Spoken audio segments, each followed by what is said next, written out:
ঈদের দিন থেকে ৩-৪ দিন পর্যন্ত এই ব্যাকটিয়া ব্রিজে প্রচুর মানুষের সমাগম থাকে। প্রতি বছরই শুনি যে এই জায়গাটায় ঈদের দিন অনেক মানুষ জড়িত হয়।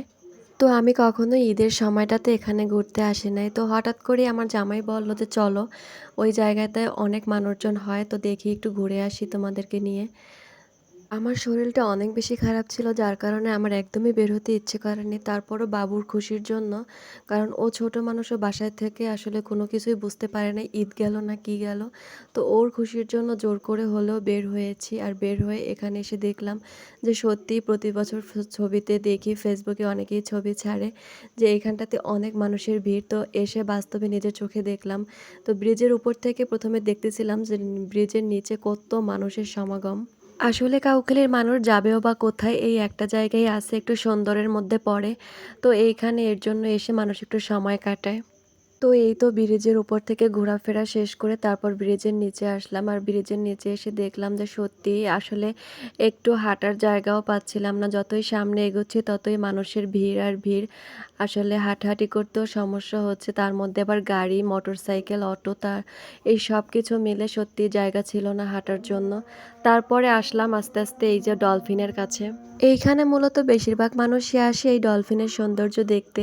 তো এখানে ছোট, ছোট বাচ্চারা, বড়রা সবাই কিন্তু ডলফিনের সাথে উঠে ছবি তুলতেছে। আর তাদের খুশি দেখে আমারও একটু মন চাইছিল যে আমিও এখানে উঠে ডলফিনের সাথে ছবি তুলি।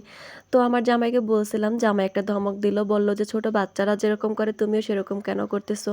তারপর ধমক খেয়ে চুপ হয়ে গেলাম, আর উঠতে পারলাম না সেখানে। তারপর মন খারাপ করে ওখানে দাঁড়িয়েছিলাম আর সবার ভিডিও নিচ্ছি। সবাই কি সুন্দর আনন্দ করতেছে দেখুন। মাশফিকে বললাম যে, "তুমি একটু উপরে ওঠো, তোমাকে কয়েকটা ছবি তুলে দেই ডলফিনের সাথে।" না, সেও উঠবে না, সে ছবিও তুলবে না। তো আর কি করার, তারপরে এখানে দাঁড়িয়েছিলাম। তারপরে কিন্তু দেখতেছিলাম যে এখানে আসলেই অনেক সুন্দর লাগে। সন্ধ্যার মুহূর্তটা সত্যিই খুব সুন্দর। ভাবছিলাম যে সন্ধ্যার এই মুহূর্তটায় আমিও কয়েকটা ছবি তুলবো এই সুন্দর জায়গায় দাঁড়িয়ে, কিন্তু না, এত এত মানুষ, যে এত মানুষের ভিড়ে আসলে আমি আর কোনো ছবিই তুলতে পারলাম না। তো তারপর জামাই একটা দোকানে নিয়ে গিয়ে বসালো আর বলল যে, "এখানে বসে বসে আইসক্রিম খাও, ছবি তোলা লাগবে না।" তো তারপর দুইজনকে ২টা আইসক্রিম ধরিয়ে দিল। তারপর আইসক্রিম খেতে খেতে কিছু সময় পার করলাম।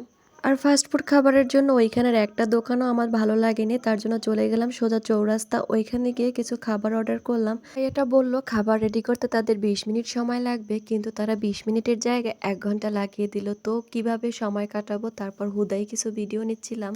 এই তো ভিডিও করতে করতে খাবারগুলো এক এক করে চলে আসছে। তো এইখানের খাবারের মান কিন্তু মোটামুটি খারাপ না, ভালোই হয়।